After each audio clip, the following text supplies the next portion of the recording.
Oi, oi, pessoal, sejam bem-vindos à nossa aula de farmacognosia de hoje. Estamos trabalhando a respeito dos grupos de metabólitos secundários, os fitoquímicos, provenientes geralmente do metabolismo vegetal, né, que apresentam propriedades farmacológicas, emprego medicinal, potencial terapêutico. E hoje nós vamos falar um pouquinho a respeito do grupo de compostos terpênicos, em que se inclui saponinas, a gente tem também óleos essenciais, junto com fenilpropanoides, participantes desse grupo de compostos terpênicos, e heterosídeos cardioativos, que é o objeto de estudo da nossa aula de agora. Então, essa é uma figura de uma planta que foi pioneira no fornecimento desses metabólitos secundários, que tem uma pronunciada e potente e marcante ação sobre o músculo cardíaco, que é o gênero digitalis, que a gente conhece como dedaleira, devido ao formato aí de suas flores, né? Mas o farmacógeno não são as flores, onde a gente tem a concentração, o armazenamento e a estocagem de heterosídeos cardioativos são em suas folhas.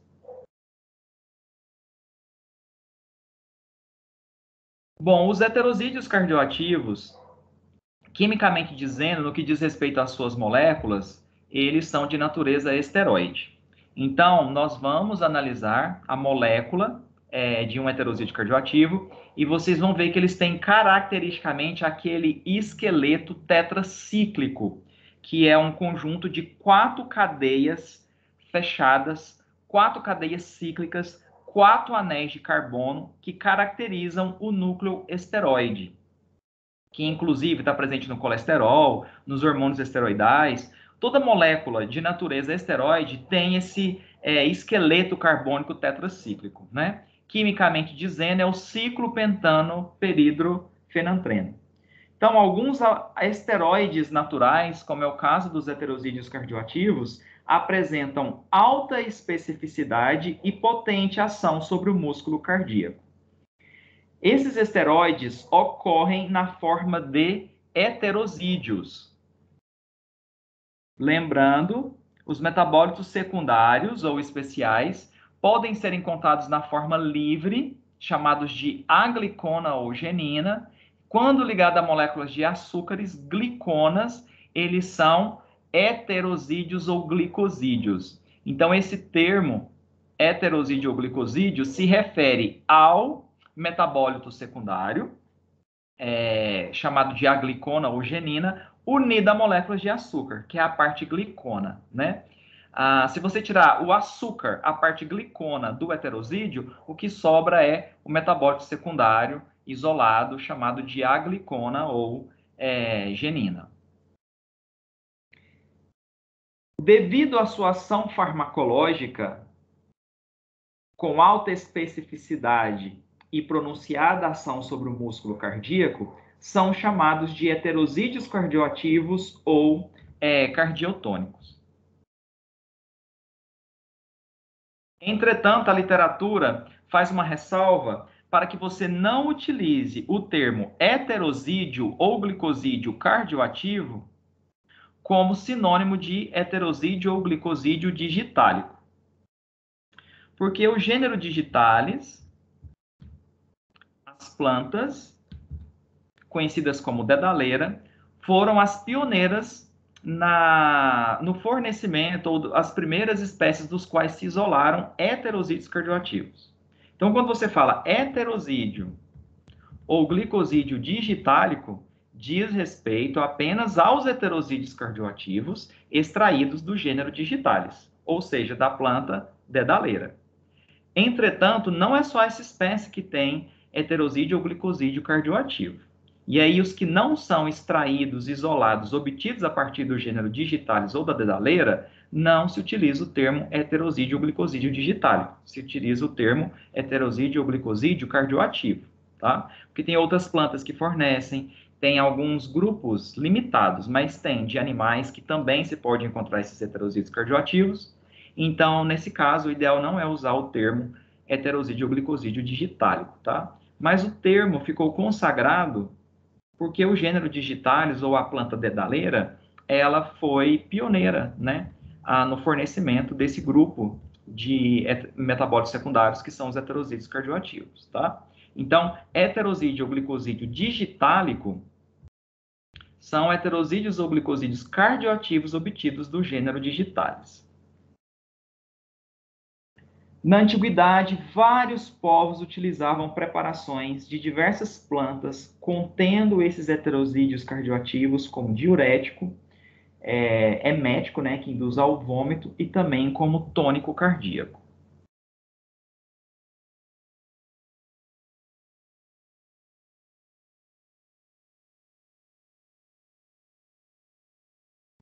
Os heterosídeos cardioativos são considerados os fármacos de eleição para o tratamento de uma cardiopatia, que é a insuficiência cardíaca congestiva, tá? Somente no início do século passado, as estruturas químicas dos heterosídeos cardioativos foram elucidadas e suas ações farmacológicas investigadas, tendo sido definido seu emprego no tratamento da insuficiência cardíaca congestiva e de outros problemas cardíacos.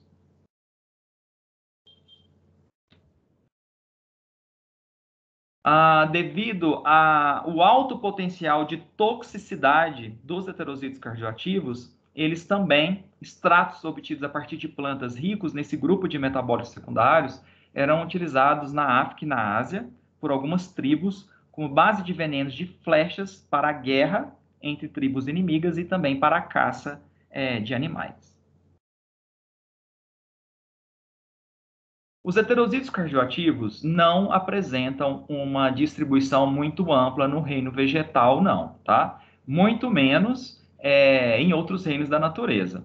Nos vegetais é onde eles mais são encontrados, em plantas, mas ainda assim a distribuição é restrita, é limitada. É diferente de tanino, é diferente de flavonoide, é diferente de alcaloide, em que a gente tem uma ampla variedade presente em uma diversidade de diferentes famílias botânicas e espécies. No caso dos heterosídeos cardioativos, a distribuição ela é bastante restrita, principalmente ao grupo das angiospermas, que são aqueles vegetais que têm flor, fruto e semente. Então, a gente encontra heterosídeos cardioativos em uma dezena de gêneros distribuídos desigualmente em uma dezena de famílias, tá? Então, a gente tem uma distribuição restrita e esporádica, ocorrendo em algumas dezenas de gêneros, distribuídas desigualmente em uma dezena de famílias. Dentre as famílias botânicas em que a gente pode encontrar gêneros, né, e espécies que apresentem heterosídeos cardioativos, a gente destaca a família Scrofulariaceae, que é inclusive a família da espécie pioneira do qual se isolou heterosídeos cardioativos, que é a dedaleira, o gênero digitalis, tá? Basicamente, os heterosídeos cardioativos obtidos a partir desse gênero são digoxina, digitoxina e também lanatosídeos, tá? O gênero digitalis tem variedades com pétalas púrpuras, que é a digitalis purpurea, mas tem a lanata também, que é com pétalas brancas, que ao longo da aula eu vou mostrar para vocês essa outra variedade. Na família Asclepiadaceae, menos conhecida, tem o gênero Asclepias, em que a gente encontra heterosídeos cardioativos. Na família Apocynaceae, a gente destaca a Nerium oleander, ou espirradeira, que é muito comum por ser utilizada ornamentalmente, então ela é muito encontrada em canteiros, em praças, em jardins, e a Nereid oleander, que é a espirradeira, juntamente com a Tevetia peruviana, que é o chapéu de Napoleão, tem inclusive uma concentração maior e com risco de toxicidade do que o gênero digitalis, de heterosídeos cardioativos. Nós vamos ver uma característica desse grupo é que eles possuem janela terapêutica estreita. Dose terapêutica é muito próxima da dose tóxica.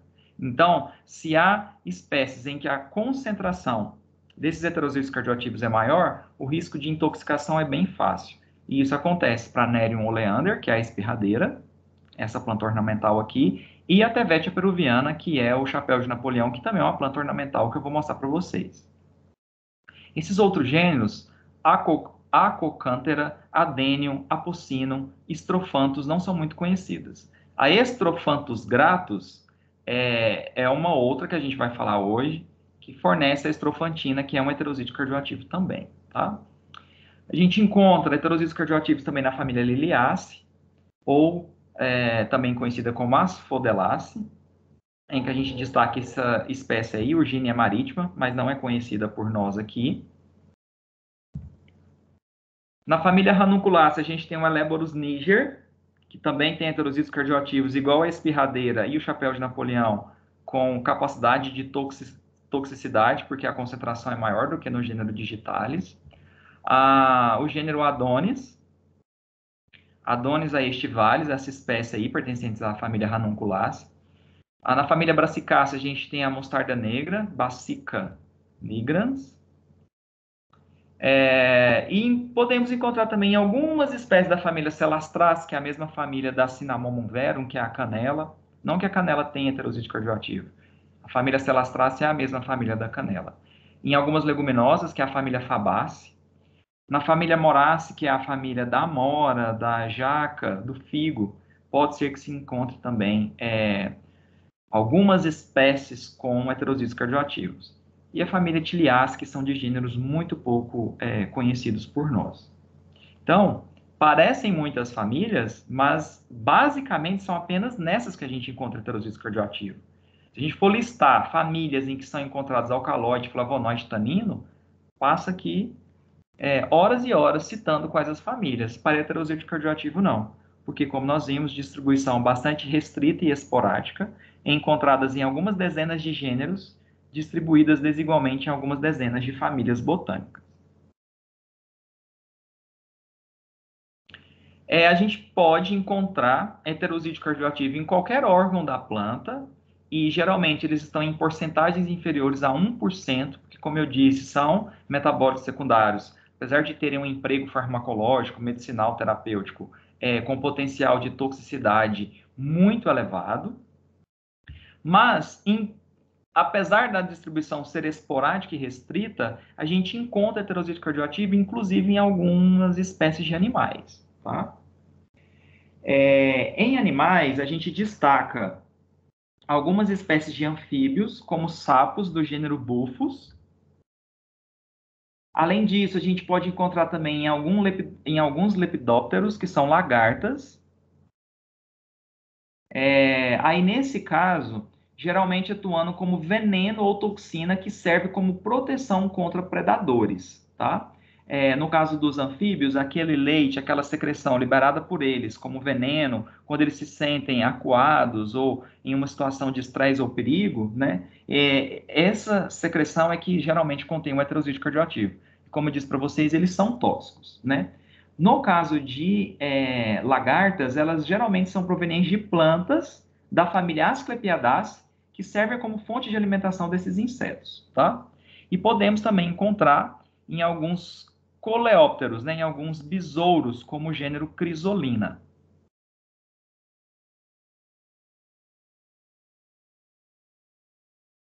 Estrutura química dos heterosídeos cardioativos.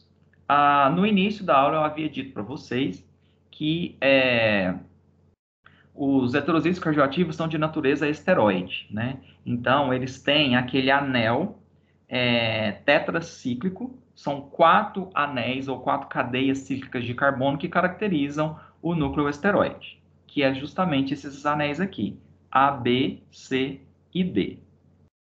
Esse esqueleto ou esse núcleo fundamental constituído por 4 cadeias de carbono é o que caracteriza o núcleo esteroide.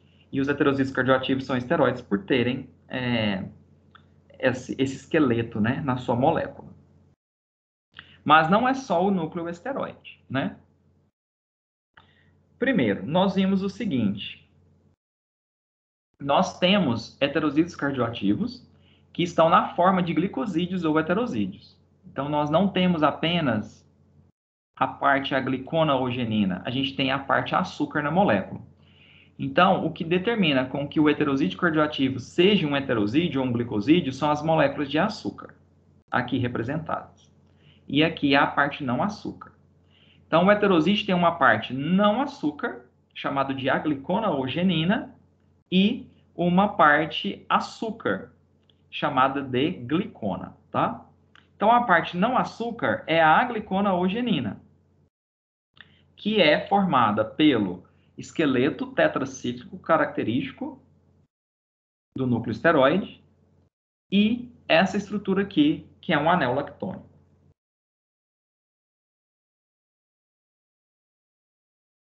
O anel lactônico é uma lactona. O que caracteriza a lactona é a presença da função éster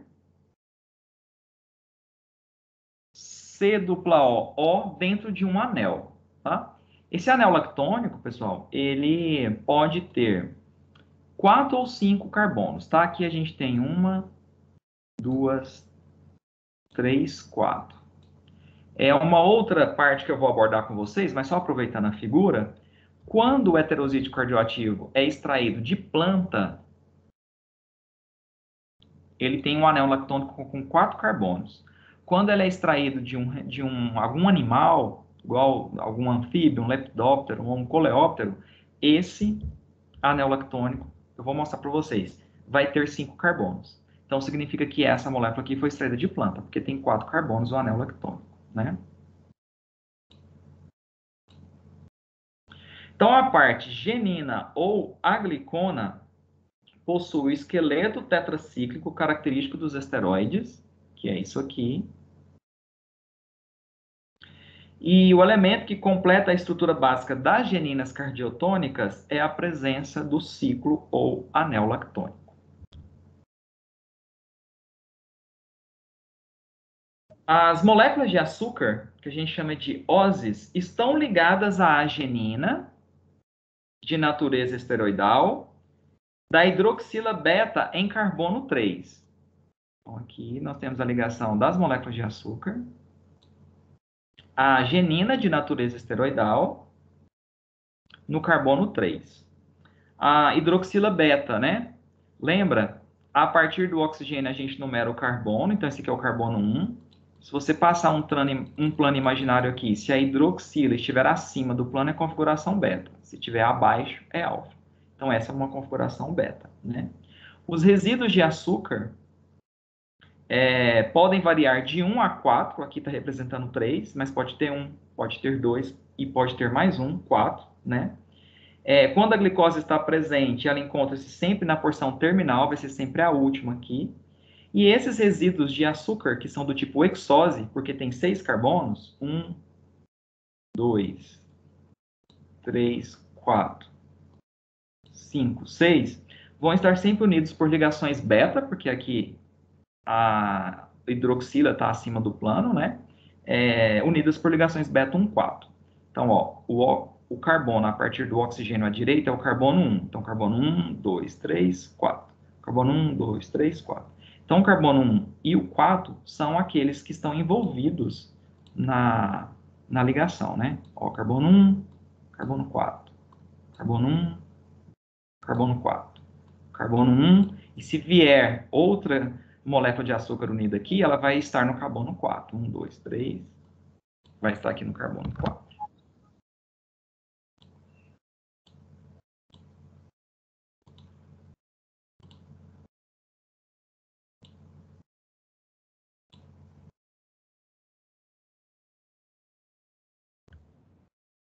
Então vamos lá, fazer um resumo dessa estrutura química para nós passarmos para frente.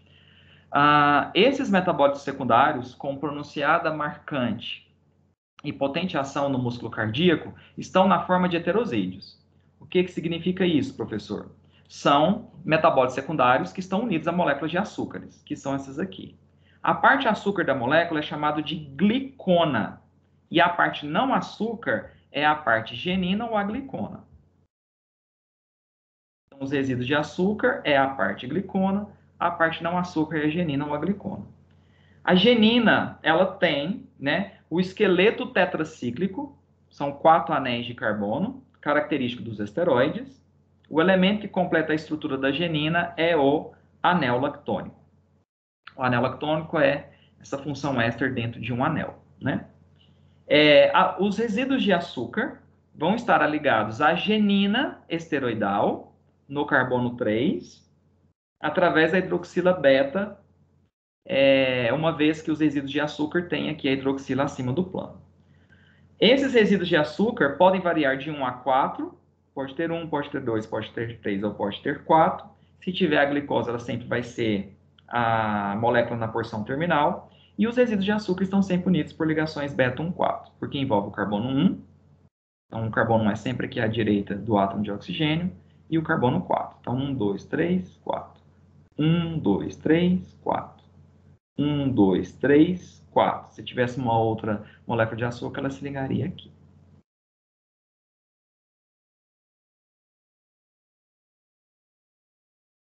Aquela informação que eu disse para vocês. O tamanho do anel lactônico pode distinguir dois tipos de heterozídeos cardioativos. Eu posso ter 4, que é esse caso aqui, ou 5 carbonos no anel lactônico. Quando eu tenho 4, o heterozídeo cardioativo é proveniente de planta e é chamado de cardenolídeo. Quando tem 5, ele está presente em animais e ele é chamado de bufadienolídeo. Bufadienolídeo vem gênero Buphus, que é um tipo de anfíbio em que é comum encontrar heterozídeo cardioativo.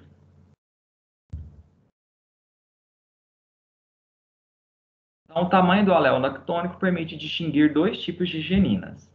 Cardenolídeos, que possuem anel lactônico com 4 carbonos,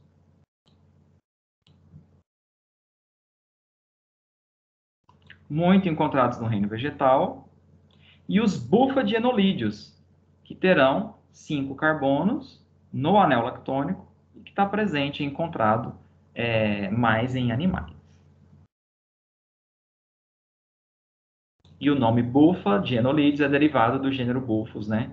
Um anfíbio em que a gente pode encontrar esses heterozídeos cardioativos, tá? Então, aqui, a molécula do heterozídeo cardioativo tem a parte açúcar, ou glicona, que pode ser de 1 a 4 açúcares, né? Vem a parte aglicona ou genina, que é o esqueleto tetracíclico esteroidal, e o anel lactônico, né? Aqui estaria representado da mesma forma, esse tracejado aqui significa que a molécula dessa parte para cá é igual. Então, se nós tivermos um anel lactônico com 1, 2, 3, 4 carbonos, esse heterozídeo cardioativo ele é classificado como cardenolídeo e ele é encontrado mais abundantemente em plantas. E quando ele tem 5 carbonos, 1, 2, 3, 4, 5, ele é um bufadienolídeo e é mais caracteristicamente encontrado em animais. E lembrando sempre, né, que o anel lactônico é caracterizado por essa função éster C-O-O dentro de um anel.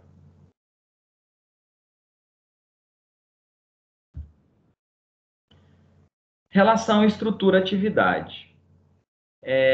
Os heterozídeos cardioativos, eles podem ser encontrados na forma de aglicona ou genina apenas, sem estar com as moléculas de açúcares ligados. Igual um flavonoide. Ele pode ser um flavonoide ou um heterozídeo flavonoide.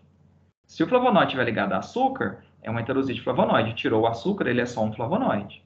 Os heterozídeos cardioativos, né, você pode ter também só a parte genina ou aglicona, tá? Só que quando ele está na forma de heterozídeos, ou seja, unidos às moléculas de açúcar, que pode ser de 1 a 4, né, eles são mais potentes. A ação cardiotônica sobre o músculo cardíaco é mais pronunciada do que se a genina ou a glicona estiver sem estar unida às moléculas de açúcar, tá? Consequentemente, se a parte ou se a ação cardíaca ela é mais potente, os efeitos tóxicos também serão mais potentes quando você tem a parte aglicona ou genina unida às moléculas de açúcar, tá? A ligação ao receptor que modifica a função fisiológica e que retém a ação cardiotônica, a atividade cardíaca com pronunciada ação no músculo cardíaco, é devido à parte aglicona ou genina, ou seja, a parte não açúcar, que é o núcleo esteroidal com o anel lactônico. O que a porção açúcar, então, ou glicona é responsável? Por conferir propriedades relacionadas a características farmacocinéticas, de solubilidade, e também são importantes na absorção e distribuição dessas moléculas no corpo. Tá? Então, a ação farmacológica cardiotônica de ligação ao receptor no músculo cardíaco com a ação tônica cardíaca é devido à parte aglicona ou genina, que é formada pelo núcleo esteroide, o esqueleto tetracíclico e o anel lactônico. A parte açúcar da molécula, por isso que ele é um heterosídeo, iria interferir em propriedades farmacocinéticas da molécula, no que diz respeito à solubilidade, à absorção e distribuição dessas moléculas no corpo. Tá? Além disso, pessoal, a própria conformação e estereoquímica dos açúcares, lembra que a gente viu que as hexoses estão na configuração beta? Elas influenciam em muito a afinidade da ligação pelo sítio ligante da proteína receptora, né? Então, se está na conformação dextrógera ou levógera, né? Dependendo do tipo de enantiômero, tudo isso vai influenciar na ligação pelo sítio ligante da proteína receptora.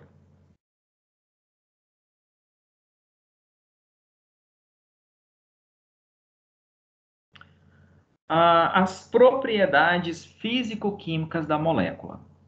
Bom, os heterozídeos cardioativos, isolados primeiramente do gênero digitalis, e os mais antigamente conhecidos com propriedade cardioativa ou cardiotônica são digoxina e digitoxina, extraída de folhas do gênero digitalis, tá? Aqui estão as moléculas da digoxina e da digitoxina. Novamente, é um heterozídeo cardioativo porque você tem os resíduos de açúcar, que pode ser de 1 a 4, aqui está representando 3 na molécula de digoxina e 3 na molécula de digitoxina, né? O que a gente observa aqui? O núcleo esteroide, o esqueleto tetracíclico, característico da parte aglicona ou genina, que é a parte não açúcar, e o anel lactônico, e que, por elas serem extraídas de plantas, anel lactônico com 4 carbonos, né? Então, é um cardenolídeo.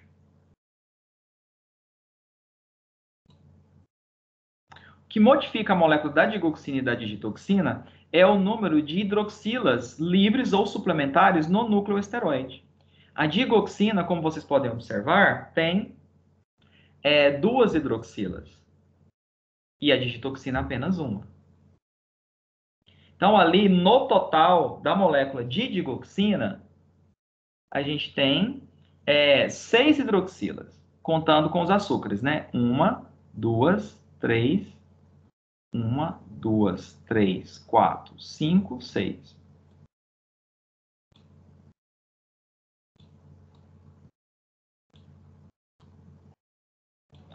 Uma, duas, três, quatro, cinco, seis. A digitoxina vai ter 5. Ela tem 4, envolvendo todas as moléculas de açúcar, que é o mesmo tanto aqui, né? Mas no núcleo esteroide ela tem apenas uma hidroxila livre ou suplementar. No caso, a digoxina tem o quê? Tem 2, tá? Os heterosídeos cardioativos são preferencialmente solúveis em água, devido à presença desses grupamentos de hidroxila, que são polares, tá? E ligeiramente solúveis no etanol e cloroformo.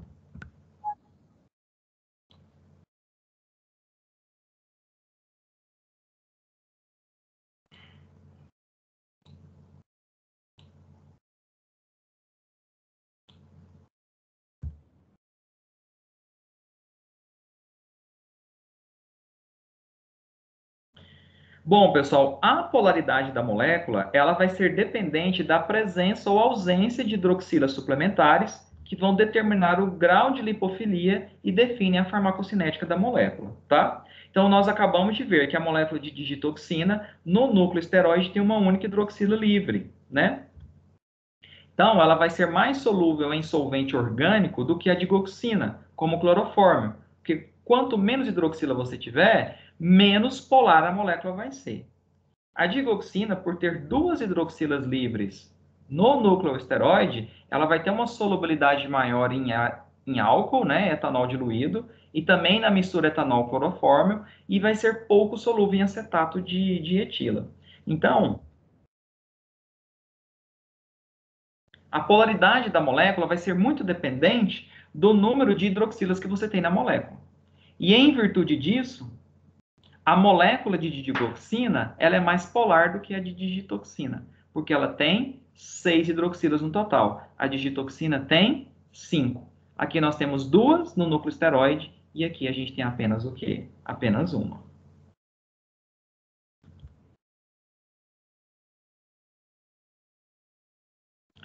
Esse número de hidroxilas influencia quimicamente na polaridade dessas moléculas e vai refletir em características farmacocinéticas dos heterozídeos cardioativos, tá? Então, o que é que a gente observa? Quanto maior o número de hidroxilas, mais rápido vai ser o início de ação cardiotônica da molécula. Entretanto, mais rapidamente também o heterosídeo vai ser eliminado do organismo, porque quanto mais polar, mais facilmente ele é eliminado pela urina. Ou seja, consequentemente, a duração do efeito cardiotônico da molécula, o período de meia-vida dela vai ser o quê? Menor, tá? Então, olha aqui essa tabela que faz um paralelo entre diferentes tipos de heterosídeos cardioativos baseado no número de hidroxilas que tem na molécula, né? Então, a digoxina, nós acabamos de ver a sua molécula, ela tem 6 hidroxilas, a digitoxina tem 5, foi isso que nós vimos aqui. Digoxina tem 1, 2, 3, 4, 5, 6, e a digitoxina tem 1, 2, 3, 4, 5.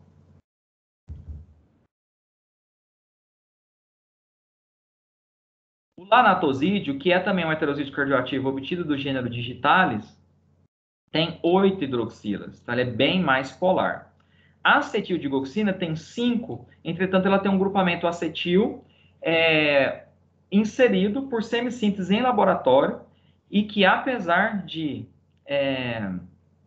ter o mesmo número de hidroxilas do que a digitoxina, o grupamento acetil acaba influenciando na sua partição óleo-água, ela se torna mais lipossolúvel, tá?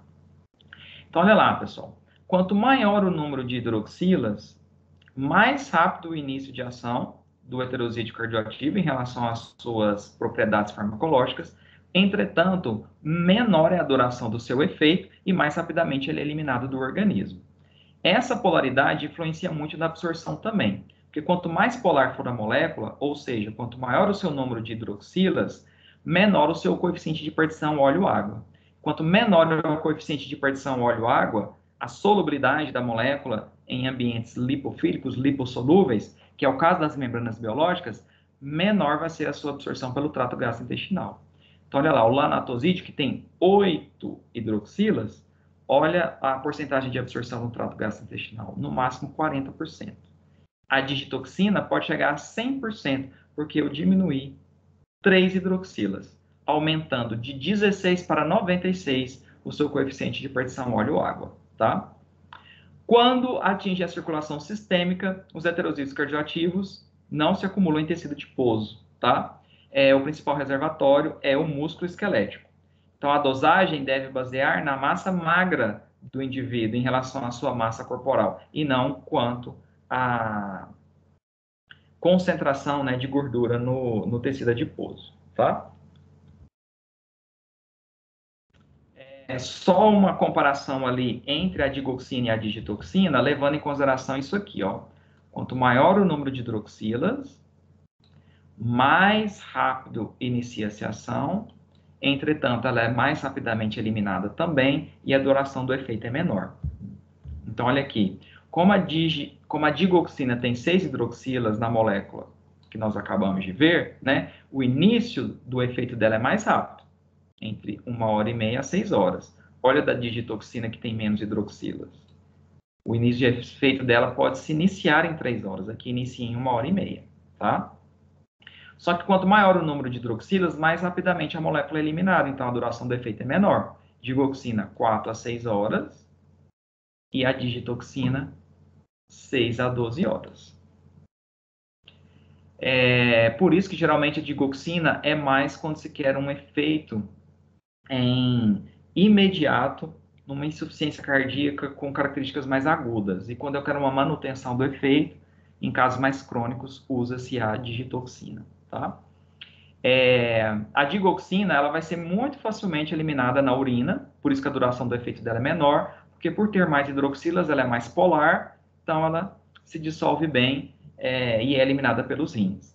A digitoxina, por ter uma hidroxila a menos, ela é menos polar, então ela tem que ser metabolizada no fígado, pelo citocromo P450, ser conjugada a compostos polares, como o ácido glicurônico, para que ela se torne mais polar e venha a ser eliminada na urina, tá? Com isso, o uso da digoxina e da digitoxina como cardiotônicos em cardiopatias, né, deve-se levar em consideração algumas restrições. Por exemplo, como essas moléculas têm janela terapêutica estreita, a dose terapêutica é próxima da dose tóxica, elas não podem se acumular no organismo, elas têm que ser depuradas, elas têm que ser excretadas, tá? Indivíduos que sejam insuficientes renais ou que inclusive estejam passando por alguma infecção renal e que elas estão sendo recorrentes, você não pode ficar administrando digoxina, porque a digoxina, ela tem excreção renal.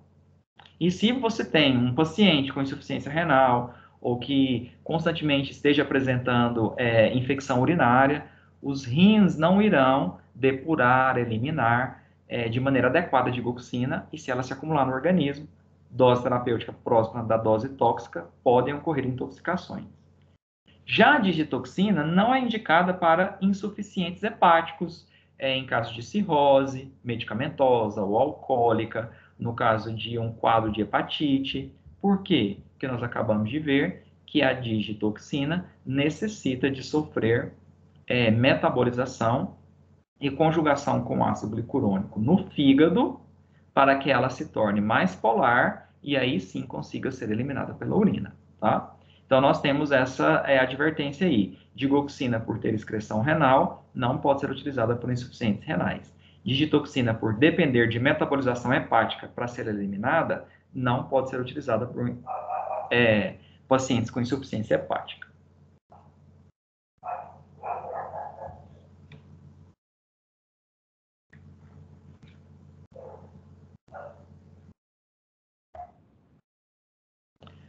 O emprego terapêutico dos heterosídeos cardioativos, né? Os heterosídeos cardioativos, em particular a digoxina e o lanatosídeo, são utilizados na clínica para o tratamento da insuficiência cardíaca congestiva e controle da taxa de resposta ventricular em pacientes com fibrilação arterial crônica. O lanatosídeo é usado unicamente por via intravenosa. Por quê? Porque o número de hidroxilas torna essa molécula tão polar que a absorção dele pelo trato gastrointestinal é tão pequena que não atinge a concentração terapêutica.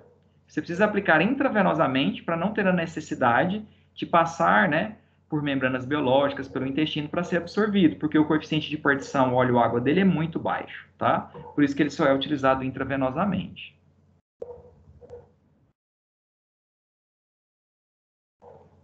O tratamento com digoxina costuma ser associado ao uso de diuréticos para melhorar a função renal, né? Os edemas relacionados à função renal, associados também a inibidores da enzima conversora de angiotensina. Então, é comum utilizar associado a captopril, lisinopril, enalapril. Associa-se também com beta-bloqueadores, atenolol, propranolol, e com antagonistas de canais de cálcio. Então, pode se associar com nifedipino, amlodipino, diltiazem, verapamil, felodipino. Os glicosídeos cardioativos não são os fármacos de primeira escolha para o tratamento dessas condições, e sabe-se que eles não alteram a taxa de mortalidade. seu uso clínico vem decaindo muito em função de seu baixo índice terapêutico, ou seja, dose tóxica é muito próxima da dose terapêutica. Na verdade, o dobro da dose terapêutica já é capaz de causar sintomas de intoxicação aguda, tá? Tem-se também uma dificuldade de estabelecimento dos níveis plasmáticos e da dose ideal, bem como a ocorrência de inúmeras interações medicamentosas. Porém, esses fármacos ainda são reconhecidos por melhorarem a qualidade de vida e reduzirem a taxa de hospitalização de pacientes com insuficiência cardíaca, tá? São contraindicados nos casos de fibrilação ventricular, bloqueio atrioventricular e na idiosincrasia aos digitálicos. Então, pessoal, o uso dos heterosídeos digitálicos, né, em especial a digoxina, não diminui a mortalidade. Então, o indivíduo que é portador de insuficiência cardíaca congestiva, ele não tem um aumento de sobrevida fazendo uso da medicação. Ó, professor, mas então para que é que você faz o uso? Para que você melhore durante o período de vida daquele indivíduo a qualidade de vida dele, para que você sobrecarregue menos os sistemas de saúde, o número de internações, porque ele vai ter uma qualidade de vida melhor, o coração vai funcionar melhor, ele vai precisar de internar menos. E se essas drogas auxiliam o músculo cardíaco na sua contratilidade, o paciente tem uma qualidade de vida menor, mas não que ele vai ter um prolongamento da sobrevida com o uso da medicação, não, tá? Então, olha lá, não diminui a mortalidade total, mas diminui a taxa de hospitalização e também o número de internações devido à insuficiência cardíaca.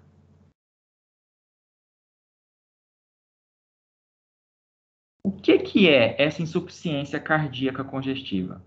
A insuficiência cardíaca congestiva, ela é caracterizada pela diminuição da força de contração do coração. Como a contração se contrai com uma força menor, para compensar isso, ele aumenta a frequência, ou seja, o intervalo em que ocorrem essas contrações, ele diminui. Só que isso sobrecarrega muito o coração, porque aumenta o consumo de oxigênio. E aí se estabelece o que a gente chama de insuficiência cardíaca. A insuficiência cardíaca, então, é uma condição caracterizada pela incapacidade do coração de bombear, por meio da diminuição da força de contratilidade, sangue em volume necessário para manter a oxigenação e a nutrição dos tecidos. Aí o organismo, para compensar isso, como ele está se contraindo com uma força menor, ele aumenta a frequência cardíaca. O coração vai bater, ele vai contrair mais vezes no intervalo de tempo menor. Só que isso aumenta muito o consumo de oxigênio e acaba o quê? Sobrecarregando o coração, tá? Então, pessoal, a insuficiência cardíaca é uma síndrome clínica complexa de caráter sistêmico, definida como uma disfunção cardíaca que ocasiona suprimento sanguíneo inadequado para atender às necessidades metabólicas dos tecidos, sem induzir um aumento anormal de pressão de enchimento ventricular na presença de retorno venoso normal. As alterações hemodinâmicas comumente encontradas na insuficiência cardíaca são a resposta inadequada do débito cardíaco e a elevação das pressões pulmonar e venosa sistêmica. Na maioria das formas de insuficiência cardíaca, a redução do débito cardíaco é responsável pela perfusão tecidual inapropriada. Além disso, entre as respostas fisiológicas associadas à insuficiência cardíaca congestiva, está um aumento na atividade do sistema nervoso simpático.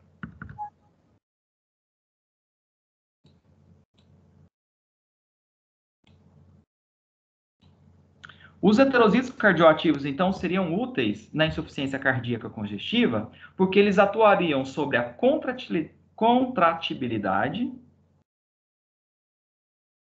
além de atuarem na contratibilidade, atuam na condutibilidade e na automaticidade do coração, desencadeando efeitos traduzidos por modificações eletrocardiográficas regularmente observadas no decorrer do tratamento. A gente fala que os heterozídeos cardioativos têm uma pronunciada, marcante, potente ação no músculo cardíaco, porque eles são capazes de exercer uma força inotrópica positiva. O que é a força inotrópica positiva? É a força com a qual o coração é capaz de se contrair. Se você aumenta a força de contratilidade do coração usando a medicação, você promove um esvaziamento ventricular mais completo e encurta a duração da sístole, não aumentando a frequência cardíaca. Se o coração contrai com uma força maior e ele esvazia de uma maneira mais completa o ventrículo, você bombeia sangue em volume adequado para manter a oxigenação e a nutrição dos tecidos. Então, você pode diminuir, você pode aumentar o intervalo de tempo em que ocorrem essas contrações. Você aumenta esse intervalo de tempo, você não aumenta a frequência cardíaca, você não aumenta muito o consumo de oxigênio, você não sobrecarrega o coração, tá? Com esse maior tempo de repouso entre as contrações, porque se ele contraiu mais fortemente, tem um maior esvaziamento e eu tenho uma oxigenação e uma nutrição mais eficiente dos tecidos, né? Você melhora a secreção renal, diminui os edemas associados à insuficiência cardíaca, tá? Então, os heterozídeos cardioativos aumentam o débito cardíaco, melhora o retorno venoso, diminui a resistência à ejeção, né? O débito renal e a diurese aumenta, o consumo de oxigênio diminui, a frequência cardíaca é retardada e o coração não se sente tão cansado e sobrecarregado, né? Esses compostos exercem ação inotrópica positiva sobre o músculo cardíaco, aumentando a sua força contrátil. É a ação inotrópica positiva, como destacado aqui. O mecanismo de ação para os heterozídeos cardioativos já está muito bem elucidado, tá? Inclusive descrito aqui, para que vocês possam ler e estudar, mas eu vou explicar no esquema que fica mais fácil, tá? Então, o que eu explicar aqui no esquema está digitado aqui. Então, imagine vocês que isso aqui seja a célula do músculo cardíaco, a membrana dela. A membrana das células apresentam, né, inúmeras proteínas receptoras, proteínas de transporte, né? E dentre elas a gente encontra uma proteína participante de um transporte ativo, que é a ATPase sódio-potássio, ou sódio-potássio ATPase dependente, né? Que nada mais é do que a bomba de sódio e potássio. O heterozídeo cardioativo, ele tem a sua ação inotrópica derivada de uma ligação específica e com alta afinidade a essa subunidade da enzima sódio-potássio ATPase, ou seja, a ligação da bomba de sódio e potássio. Quando o heterozídeo cardioativo se liga à bomba de sódio e potássio, ela provoca a paralisação da bomba. E essa bomba é responsável pelo quê? Nós temos sempre mais sódio no meio extracelular e potássio no meio intracelular. Aí o sódio tende a entrar por difusão e o potássio tende a sair. Só que, pessoal, a gente não pode manter essas concentrações similares de sódio e potássio, porque isso é incompatível com a vida. A gente tem que ter sempre mais sódio fora e mais potássio dentro para que você mantenha a condução, né, do impulso nervoso. Então, o sódio está mais fora, ele tende a entrar por difusão. O potássio está mais dentro, ele tende a sair por difusão. Mas a bomba pega o sódio que entrou e bombeia ele para fora. E pega o potássio que saiu e joga ele o quê? Para dentro.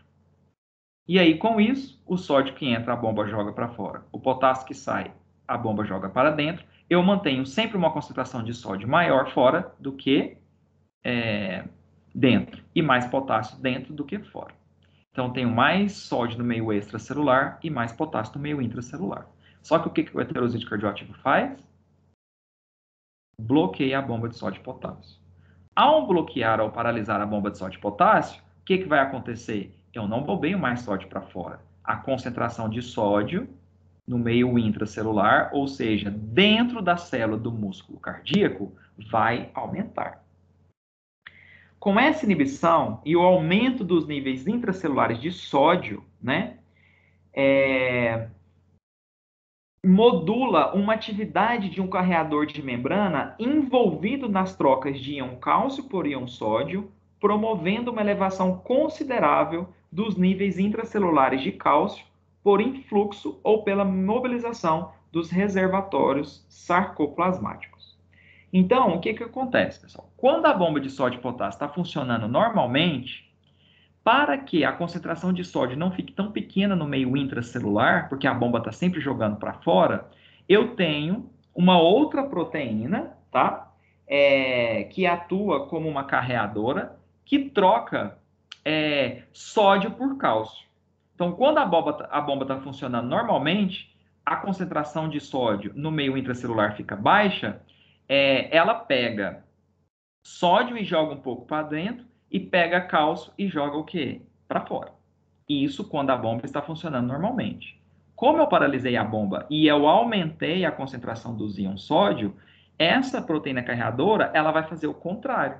Ela vai pegar o sódio, que está muito alto, e vai jogar para fora, mas ela tem que fazer uma troca, porque ela é uma proteína carreadora que tem que trocar um íon por o outro. Então, se ela pegou o excesso de sódio e jogou para fora, o que ela vai fazer com o cálcio? Ela vai jogar ele para dentro. E a gente sabe que o cálcio está intimamente relacionado ao processo de contração, que é contração muscular. Por quê? Porque o cálcio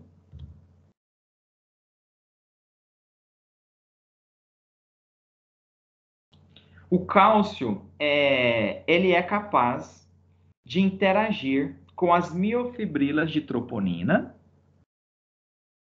E quando o cálcio interage com as miofibrilas de troponina, ele induz a uma alteração conformacional numa outra proteína que está ligada à troponina, que é a tropomiosina.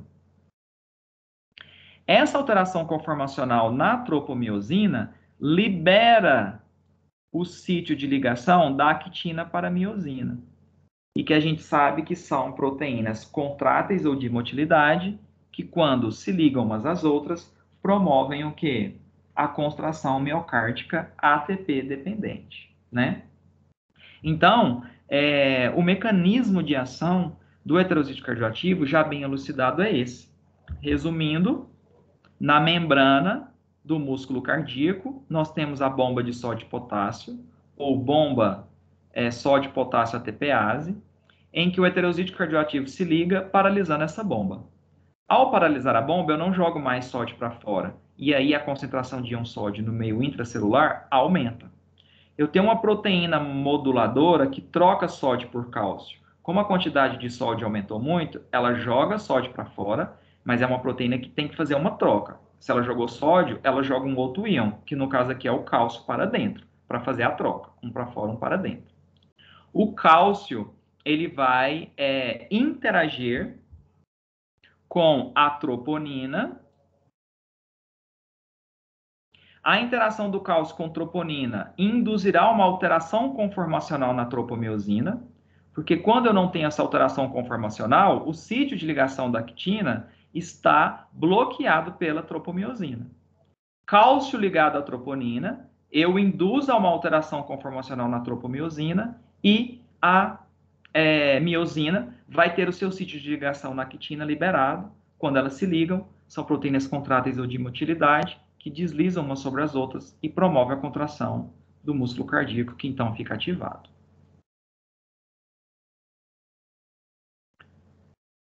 Bom, pessoal, a principal característica dos heterosídeos cardioativos que eu tenho dito, né, desde a introdução da aula, e que inclusive está presente em algumas glândulas de veneno, igual lá no leite, aquela secreção eliminada por anfíbios, né, do gênero Buphus, por exemplo, que a gente viu, é que eles facilmente são capazes de causar intoxicação pelo fato de que apresentam janela terapêutica estreita, né? Então, os heterosídeos cardioativos, eles têm baixo índice terapêutico. A dose terapêutica é muito próxima da dose tóxica. Na verdade, o dobro da dose já é responsável por intoxicação. Então, ingerir 2 comprimidos de digoxina no horário, né, da posologia em que ele deve ser administrado, ao invés de 1, se é a dosagem para aquele indivíduo, isso já seria o suficiente para causar alguns efeitos tóxicos, tá? Então, os glicosídeos cardioativos encontrados na dedaleira têm uma faixa muito limitada de dosagem terapêutica. Exceder a dose total em 50%, como eu disse, né, o dobro, já é suficiente para produzir efeitos tóxicos. Então, pessoal, você nunca vai ver um fitoterápico à base do extrato das folhas de dedaleira. Você nunca vai ver. Você sempre vai encontrar a digoxina e a digitoxina como moléculas isoladas, como medicamentos químicos e não como extratos, com total controle da dosagem. Então, considera-se mais seguro isolar esses constituintes ativos, digoxina e digitoxina, e administrar esses compostos puros, tornando-os medicamentos seguros. Então, devido a essa janela terapêutica estreita, não se trabalha com o extrato da folha da dedaleira. Eu trabalho com moléculas isoladas, purificadas, com total controle dessa dosagem, para que eu possa administrar medicamentos mais seguros. A maioria das intoxicações é proveniente do uso crônico do fármaco, que vai levando ao acúmulo, principalmente, né, no músculo esquelético, na massa magra do indivíduo, dessas medicações. A intoxicação moderada é capaz de induzir ao vômito, náuseas, perca do apetite, diminuição dos batimentos cardíacos, contrações ventriculares prematuras. A aguda, com doses muito elevadas, capaz de causar diarreia, visão borrada, suor frio, aumenta os batimentos cardíacos, fibrilação ventricular, pode ocorrer diminuição do pulso para menos de 35 batidas por minuto, convulsões, síncope e o indivíduo pode evoluir para óbito, tá? Efeitos adversos, que são efeitos colaterais indesejados. Isso não é intoxicação. Com a própria dose terapêutica, alguns indivíduos podem apresentar esses efeitos colaterais indesejados, que é o que a gente chama de efeitos adversos. Então, os indivíduos podem ter transtornos neuropsíquicos, fadiga, quadros depressivos, dor de cabeça, sonolência, ficarem letárgicos, né? Fraqueza, dores em articulações, em nervos, pesadelos, ter inquietação, confusão, vertigem, desorientação. E é uma medicação repleta de efeitos colaterais indesejados, né?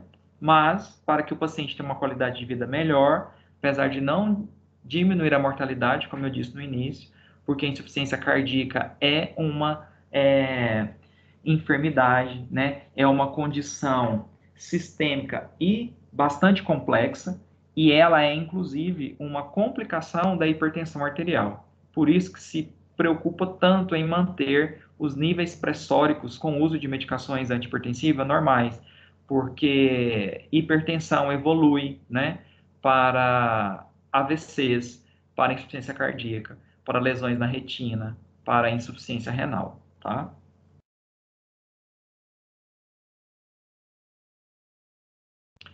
Além dos efeitos colaterais indesejados adversos da janela terapêutica estreita, a heterosídeo cardioativa ainda interage muito com outras classes farmacológicas, né?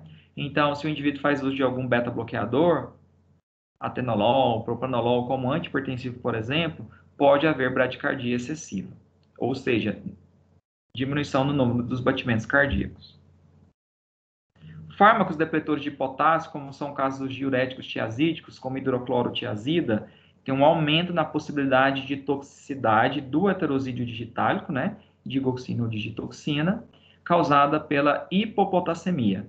Então, isso requer a suplementação de potássio, tá, ou diminuição da dosagem do heterosídeo cardioativo ou do diurético tiazídico. E ainda, pelo próprio mecanismo de ação, nós vimos que pela paralisação da bomba de sódio e potássio, aquela proteína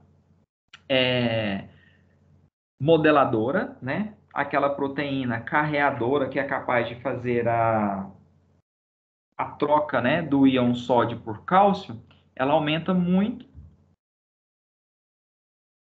os níveis de cálcio no meio intracelular, quando a bomba de sódio e potássio está paralisada pelo heterosídeo cardioativo.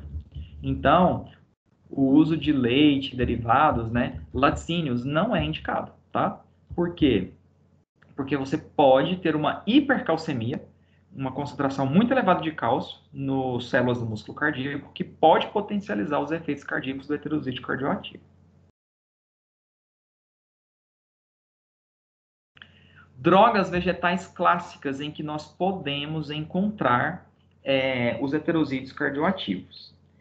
A espécie pioneira que primeiro forneceu e permitiu o isolamento de heterosídeos cardioativos foi a dedaleira, ou gênero digitalis, né? O nome comum é derivado do formato das suas flores que lembram um polegar, né? Daí dedaleira. Mas o farmacógeno, o órgão de interesse terapêutico, onde os heterosídeos cardioativos estão estocados e armazenados, não são as flores, são as folhas, tá? Então, o gênero digitalis é da família Scrofulariaceae. E nós temos aquelas variedades com pétalas púrpuras, róseas, que é a Digitalis purpurea, e aquelas de pétalas brancas, que é a Digitalis lanata. Ambas do mesmo gênero e conhecidas como dedaleira. Família Scrofulariaceae, conhecidas também como erva-dedo, abeloura, seiva de Nossa Senhora, tá? O farmacógeno são as folhas.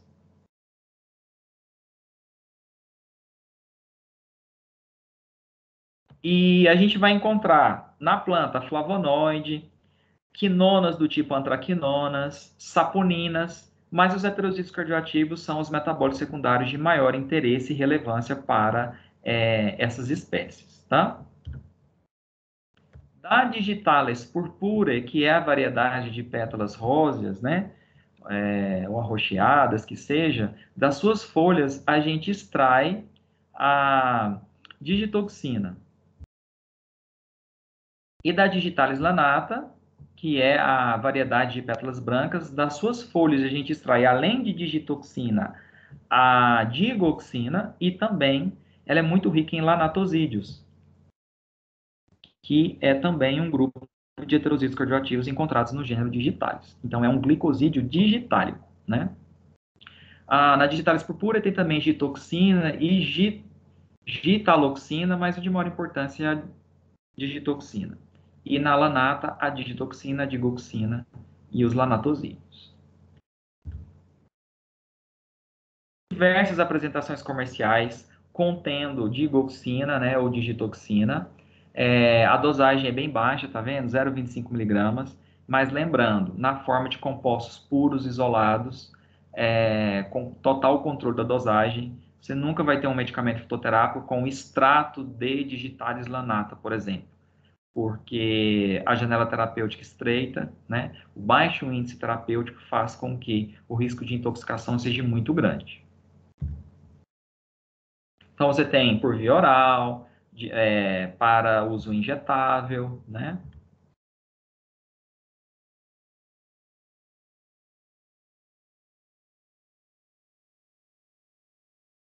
Tem, inclusive, para uso veterinário, tá? Digitálico cardiorregulador para uso veterinário.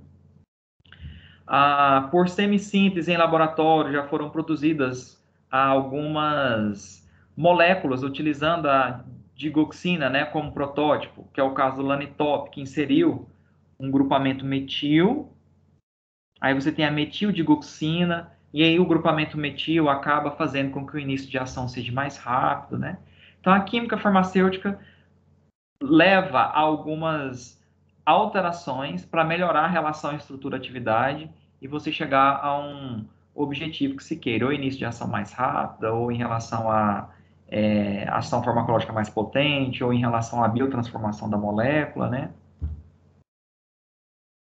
A Estrophanthus gratus, conhecida popularmente como estrofanto, fornece um heterosídeo cardioativo também, mas não é a digoxina, não é a digitoxina e não é o lanatosídeo, tá?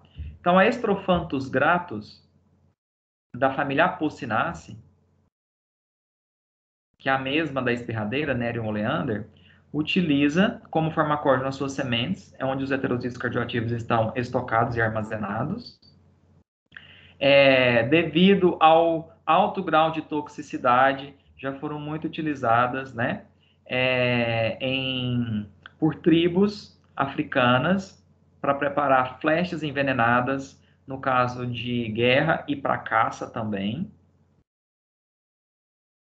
E a gente tem ali o heterosídeo cardioativo conhecido como estrofantina G ou abaína, tá? Então, no gênero digitalis, a gente tem digoxina, digitoxina, lanatosídeo. Na Estrophanthus gratus, a gente tem a estrofantina G ou abaína. É um heterosídeo cardioativo que tem muito grupamento hidroxila. É uma molécula muito polar. Então, ela não tem como ser administrada oralmente, só intravenosamente, porque senão ela não teria absorção no trato gastrointestinal praticamente nenhuma. em virtude do coeficiente de partição óleo-água ser muito baixo, porque ela é muito polar. Ela não atravessa a membrana biológica, ela não atravessa a parede do intestino, tá? Então, ela é muito indicada quando se precisa de ação rápida e breve, sendo um medicamento de emergência administrado intravenosamente. Porque nós vimos também que quanto mais hidroxilas, mais rápido é o início de ação. E aqui nós temos 8 hidroxilas na molécula. Na digitoxina a gente tem 5, na digoxina a gente tem 6. Então o número de hidroxilas aqui faz com que o início de ação seja bem mais rápido. Entretanto, ela só pode ser administrada intravenosamente porque ela é muito pouco lipossolúvel, ela não atravessa a parede do intestino.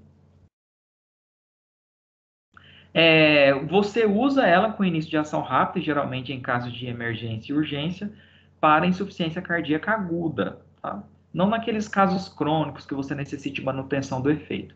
Aí a digitoxina é mais utilizada. Olha lá a molécula da estrofantina G ou oabaína. É um heterosídeo cardioativo porque a gente tem o esqueleto tetracíclico de natureza esteroide, aqui. O anel lactônico, com 4 carbonos, é um cardenolítico que vem de planta, né? Olha lá a função éster, C-O-O. E lembra que a gente falou que os resíduos de açúcar podem ser de 1 a 4? Aqui a gente só tem o quê? 1. Mas olha a quantidade de hidroxilas suplementares que a gente tem no núcleo esteroide. 5. Na digitoxina, a gente tem uma hidroxila no núcleo esteroide. Na digoxina, 2, né? Aqui no total, a gente tem 8 hidroxilas. Na digoxina são 6 e na digitoxina são 5. Então, por isso que é uma molécula altamente polar, que só pode ser administrada intravenosamente, né? De forma injetável, para insuficiência cardíaca aguda. Então, é só de forma injetável.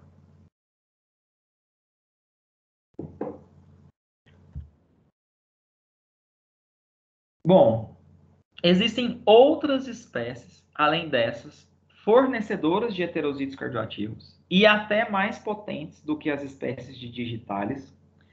Elas estão sendo reavaliadas cientificamente, mas não são empregadas atualmente na terapêutica, né?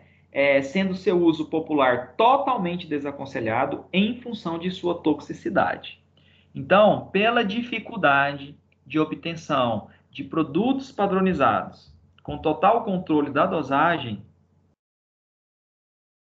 essas espécies aqui não são utilizadas e muito menos indicadas ou instruídas para serem utilizadas na medicina doméstica, uma vez que a concentração de heterosídeos cardioativos nessas espécies é muito maior do que a do gênero digitalis.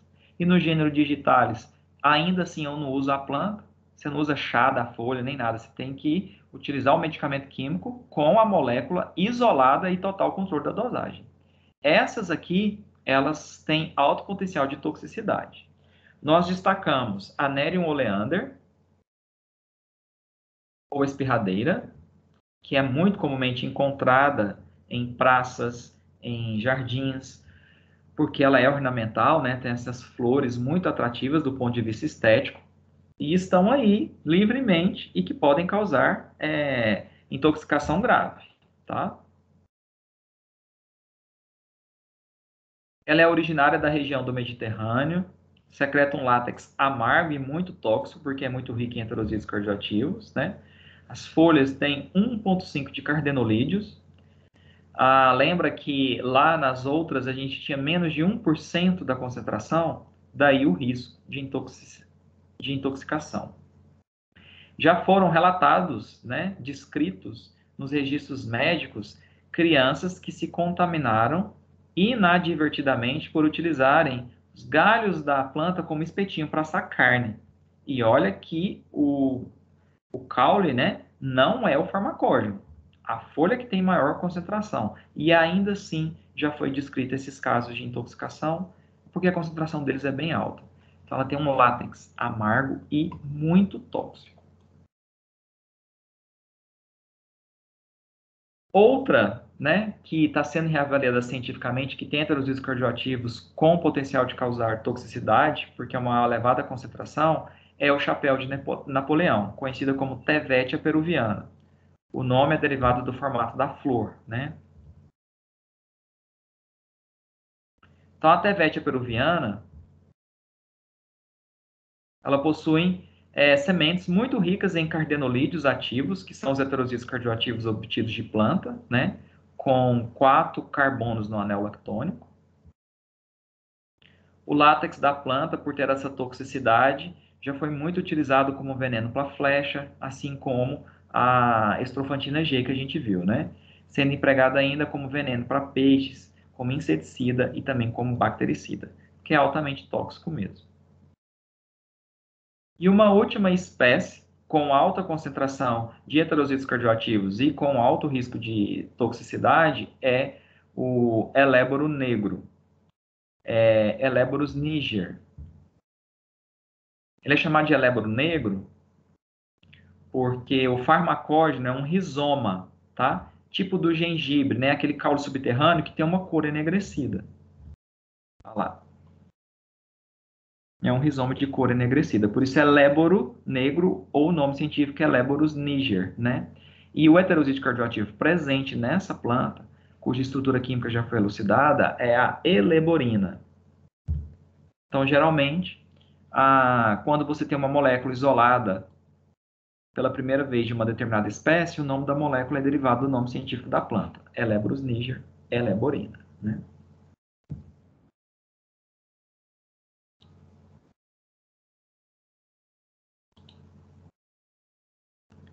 Bom, pessoal, para nós irmos para a segunda parte da aula sobre os heterozídeos cardioativos, tem alguma curiosidade, algum comentário, alguma dúvida, alguma pergunta?